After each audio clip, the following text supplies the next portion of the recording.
Daniel Park, Lauren Fields, Paul Pelletier, and Jose Luis send the Legends on a family-orientated adventure as Mick Rory's kids are kidnapped and Ray Palmer and the other ex-Legends assemble to get them back from their murderous warlord grandma. Daniel Park and Lauren Fields dole out a fantastic, wholesome, if a little bittersweet adventure for the Legends to partake in, hitting all of the highs of their best episodes with the added positive of being that this is a comic. We get a lot of cool action and characters actively using their powers, which is something that really doesn't happen a lot on the show thanks to budget constraints. The bittersweet portion of the book comes in the fact that just days before the issue came out in shops, the show was actually cancelled, meaning this really is the final time we will see these fun characters. It's worse when most of the story also deals with the cool closing out of that final season, with Booster Gold showing up and being set up as a type of foil to the Legends. This is obviously something the writers had no idea was going to happen, so they couldn't plan for it or anything, and it's a shame, but also highly ironic that the timing of this didn't work out. But that being said, the issue was kind of like a really great finale to the Legends. They had a great moment where all the team was gathered, reminiscing about past memories and everything, and it actually felt like a bit of a finale in that, and I kind of really like that. And being that Daniel and Lauren are writers on the show, they were able to capture each of the characters' attitudes so well, making for some really fun situations. And like the previous Earth Prime issues, we have a little bit more action and aliens and location hopping, since it's much less expensive than an actual TV production. Paul Pelletier and Jose Luis provide some fantastic looking artwork for the two stories here, utilizing the location and time hopping nature of the story along with the action really well, while also providing some really great character focused moments that we see a lot of in this show. Earth Prime issue 3 was a really wholesome if bittersweet issue that unknowingly delivered us the final adventure with the Legends of Tomorrow. A final adventure filled with great action and the signature unique team interactions that made the Legends a fantastic show. I'm going to give this issue a 9 out of 10. Earth Prime issue 3 heads to 2022 Star City, where Ray Palmer comes home upset that Nate missed their monthly call, exclaiming this is the third one he's missed. Nora thinks that the Legends are probably caught up in something, as 30 minutes later, Ray suits up as the Atom, wanting to take the suit out for a quick spin. Nora knows that he intends on seeing if Nate needs rescuing, but Ray assures her that he isn't going alone, having asked Jax to come along with him, and besides, the Legends are family and he hasn't told them about their baby yet. Nora doesn't want him sacrificing himself for anything, as later Ray and Nora arrive at Jax's place, knowing that they should have called first, as they find Jax is hosting some of his family along with Kendra Saunders and Carter Hall. Ray gets to the point, telling the heroes that the Legends are missing, but Nora knows that is a bit of a stretch. Jax knows that it's not like them to be out of touch, since it breaks the Time Brotherhood code, the exact thing Ray tried to explain to Nora. Carter thinks Vandal Savage is behind this, but Kendra calms him down, knowing that he is long dead. Jax wonders how they'll even begin to find the Legends, thinking a time courier could work, as Kendra pledges her and Carter's help to the rescue effort. Ray asks where they might find a time courier, and luckily Nora might know a guy, as the team head to a bar, meeting with Mick Rory and Kayla, the Necrian bounty hunter. Mick isn't happy the team found him and his wife, figuring out that Mona let on where he was, prompting Mick to tell his wife that Mona can kiss her babysitting gig goodbye. Mona meanwhile keeps Mick and Kayla's alien children entertained with one of Rebecca Silver's romance novels, as there is a knock at the door. Ray tells Mick the Legends are missing, but Mick knows that they are time travelers and being missing is part of the deal, but Ray thinks this is different, wanting to borrow the time courier from Mick, hoping that he can point them in the right direction, and if he's wrong about this, he will owe him babysitting for life. Mick warns him to be careful what he promises, since the kids ate the last guy who lied to them. The team head back to Mick's home, finding it surprisingly beautiful, but Mick doesn't want to hear it, hoping they forget where he lives. Going inside, they find the place has been trashed and Mona and the kids are missing. Carter again thinks that Vandal Savage is behind this, prompting Nora to tell him to give it a rest. The team begins searching the home for clues, with Ray finding some ectoplasm, telling Kayla he's always wanted to be a Ghostbuster, but she knows it's the goo from a fully grown Necrian tentacle, as outside a ship blasts off from the backyard. Ray runs outside, throwing a tracker onto the ship as it takes off. He begins tracking when and where they are going as the team prepare to go after the kids. Jax tells Alana that it's too dangerous for her to come, and Ray says that she has the important mission of her own. watching out for Alda. Nora tells Ray that if he misses the birth of their baby, she is naming him Neron. Jax thinks that he should stay behind as well, being that he's only a half-defunct hero, but Mick wonders if he wants to take a walk on the cold side, giving him Captain Cold's gun and costume, as the ex-legends head into the timeline to rescue their friends. The team arrive at 1700 BC Egypt, finding the ship landed at the pyramids. Entering the tombs, they find the Necrian mummies, blasting the creatures as the ship outside begins taking off. The team pursue them to 1000 AD Mexico, and as they fight more of the aliens on Aztec temples, Hawkwoman manages to swap out one of the time couriers with a fake one. Ship jumps again to 1400 AD Vietnam, where the aliens try and figure out how to leave the place before the heroes show up, trying to get the time courier working again. The team arrive, sneaking aboard the ship to search for the kids, but they don't find anything. Hawkman wants to take the ship and strand the aliens there, but Mick tells them that they need to interrogate them. Ray suggests that they hide on the ship and hopefully the Necrians will think they lost them and take them straight to the kids. The team do so and ambush the Necrians in 1750 AD France, attacking them while at a party and capturing them all, returning to the present where they reunite with Nora, Alana and Alda, showing how Ray shrunk the aliens and captured them. Kayla demands they start talking, learning that these guys were just a distraction,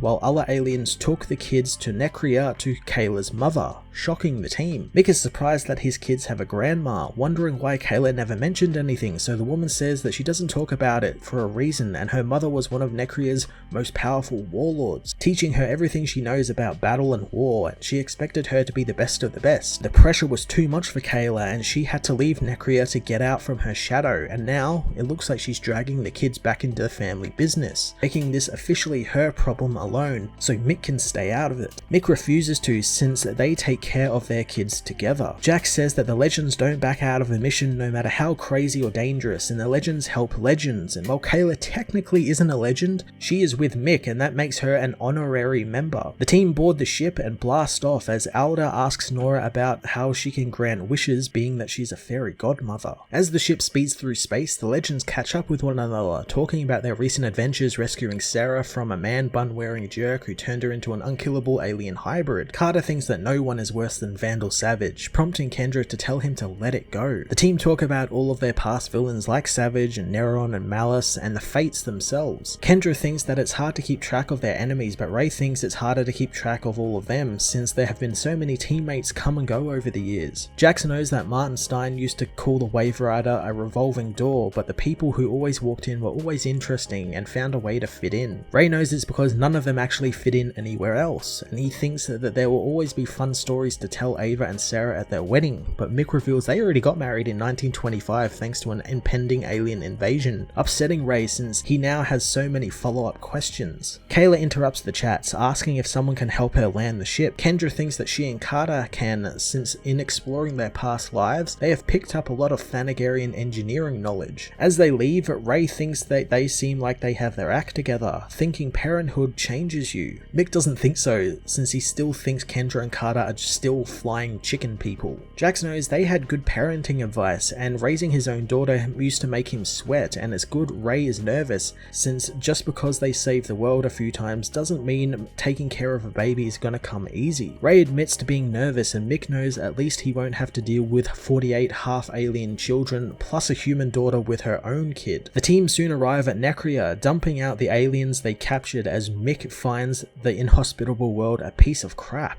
Ray assures him that they are going to get his kids back, but Mick knows that he's not worried as they arrive at the Necria fortress. Suddenly the ship is attacked by other fighters, prompting the legends to begin defending themselves. Mick tells Jax it's time to cross the streams, combining the heat and cold gun's powers to blast apart one of the fighters. The ship is struck by an energy blast, causing them to crash land in front of the giant fortress. The legends blast their way out of the ruined ship, taking down the attacking Necrians, but they just keep coming. Jax wishes the other legends were there as Kamaya and Kyle, Kayla's mother and father, appear with Mona and the kids. Kayla is surprised to see her father is actually alive, especially after having been told years ago that he had been eaten by her mother. Mick and Kayla's kids are reunited with their parents as Mona thinks it's time to explain, revealing she was hanging out with the kids and reading them one of Rebecca Silver's novels when the Necrians attacked. She transformed into her wolf form, attacking the aliens, but there were too many of them and she and the babies were captured. She and the kids were taken to Kayla's parents, who fell fell in love with the little children, and Kyle convinced his wife not to eat Mona when he found out that she was the new Rebecca Silver, since her novels have been trending on the galactic internet, so they have just been hanging out on Necria. Kayla isn't too happy, knowing that she had a team up with these clowns because they kidnapped her kids, and all they were doing was hanging out. She still doesn't understand how her father is alive, so Kamaya explains that kidnapping is basically the family business, and since she wasn't going to bring her kids to see her, she decided to get them herself. She reveals Kyle is alive because she just lied to Kayla about eating him, and the tradition of eating their mates is so archaic that she just decided to stop hiding him. She says that she is a busy warlord, but still wants to spend time with her grandchildren and family, and she would have returned them eventually. Kyle knows that it was also incredible luck that their father of their child was the original Rebecca Silver. Kayla wants to take her kids and leave, but Kamaya refuses to give them up. The legends get ready for a fight, but Kamaya wants Kayla to agree to her terms before she gives the kids back. She reveals that she wants the kids brought back to visit on all major Nacrian holidays so she can make sure they are taught the proper art of war. Kyle also wants advanced copies of Rebecca's new books, as Mick and Kayla agree, wanting the ship repaired so they can get home. Later on, as the legends head home, Ray bumps into Kendra in the hallway, who really finds it weird that Mick is now a father, since she still thinks of him when he was possessed by Kronos. She knows that they have all changed so much over the years, and they have come a long way since they first traveled together on the Wave Rider. Ray is glad that her and Carter are still married and found a good life after everything they went through, finding himself envious of it, but he knows he really feels like he found the right balance in life. However, adding the title of father to the equation makes him question if he'll mess it up. Kendra tells him the first step to great parenting is admitting how scared you are to fail, but he won't, especially with so many people in his life who are there to help him, Nora, and the kid. And besides, Ray is the ever chipper dad joke making problem solver, so his kid will be lucky to have him as a parent. The team return to Earth, reuniting with Nora, Alana, and Alda, who reveals that Nora gave her special wings and horns. Kendra loves them, but hopes that Nora can undo this, as Nora is glad to see that Mona is safe. Mona can't wait to babysit for Nora and Ray's baby, hoping getting kidnapped by aliens isn't a negative on her resume. Ray knows that's one Legends rescue down, but they still need to find Nate. As if on cue, Nate calls him, revealing that they were trapped in 1925 battling the evil version of Gideon. He wants to tell his friends everything, and Ray knows that he's got a lot to tell him as well, wanting to meet with him tomorrow. Ray tells the others that the Legends are fine and the rescue mission is off, but the Legends are disappointed, with Carter looking forward to rescuing it, as Ray knows the team up may be over, but it doesn't mean they can't have a selfie before they all go their separate ways. Ray takes the picture, with Mick's kids getting in the way, as 2 days later, Ray fills Nora in on everything Nate told him about the AI and human Gideon. Nora is glad the Legends can take it easy, wishing they picked a better time than Wednesdays at 8 PM for their weekly dinners though. Ray asks if his wife is okay, and she knows she is, wanting to ask him something.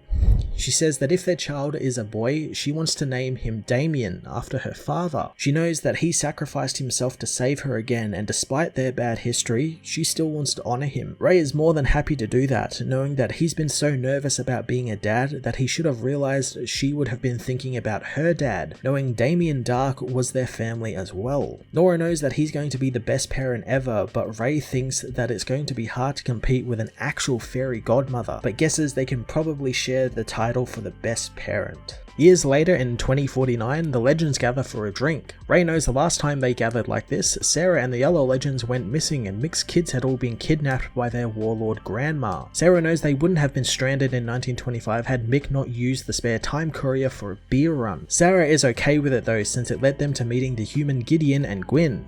Wally gets an alert, speeding off to deal with the problem, as Ray notices he never seems to hang around very long. The team begin catching up, with Jax telling them all about his daughter practically running Star Labs now, thinking maybe she inherited some of Martin Stein's brains. Ray wonders if she'll become a hero like Firestorm, since that's possible now, but Jax hopes that she's fine just being a super genius. Sarah knows that Star Labs does have a big employee turned superhero ratio, and Mick wonders why all the superheroes are trying to put their kids into the family business, since he's not taking his kids and putting them in bank robberies and such. Sarah reminds him that 10 of his kids are now best-selling novelists, as Kendra tells them her and Carter have been training Alda to use her powers, knowing that she'll make one hell of a Hawk woman. Ray wonders why Kendra goes by Hawk Girl, but her daughter daughter goes by Hawkwoman, and even Carter knows it's confusing, but Kendra knows it just felt wrong to go by a different codename after all of these years. And besides, Kara still goes by Supergirl and Wally still goes by Kid Flash, even after all of these years. As the conversation continues, the team suddenly begin being teleported away in green smoke. Carter has to remind himself not to assume that Vandal Savage is behind this until he is the last one left, wondering if he's too good to be abducted. But Carter, however, is soon taken along with all of his friends into the great unknown.